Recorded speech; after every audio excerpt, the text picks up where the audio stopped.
மஸ்ஜித் மாலிக் கோட்டூர் மற்றும் குணம் சித்தா கிளினிக் இணைந்து நடத்தும் இலவச சித்த மருத்துவ முகாம் பாளையங்கோட்டை கோட்டூர் மஸ்ஜித் மாலிக் பள்ளி வளாகத்தில் வைத்து இன்று நடைபெற்றது.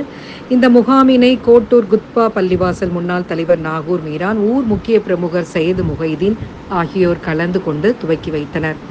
முகாமில் டாக்டர் கிருஷ்ணவேணி தலைமையில் டாக்டர்கள் ஆனந்தி, சாரதா தேவி, மோகன் ஆகியோர் பொதுமக்களுக்கு மூட்டுவலி, சர்க்கரை நோய், தோல் நோய், இரத்த அழுத்தம், கல்லடைப்பு, ஆஸ்துமா, மூலம், சொரியாசிஸ் போன்ற நோய்களுக்கு சிகிச்சை அளித்தனர்.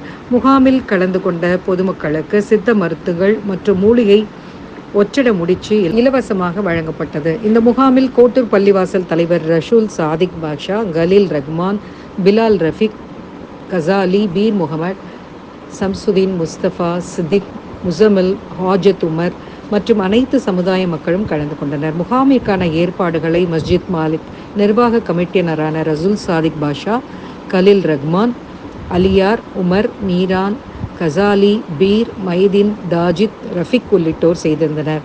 இந்த முகாமில் 50க்கும் மேற்பட்டோர் இரத்த தானம் செய்வதற்காக தன் ஆர்வலராக கலந்து கொண்டு தங்களை இணைத்துக் கொண்டனர்.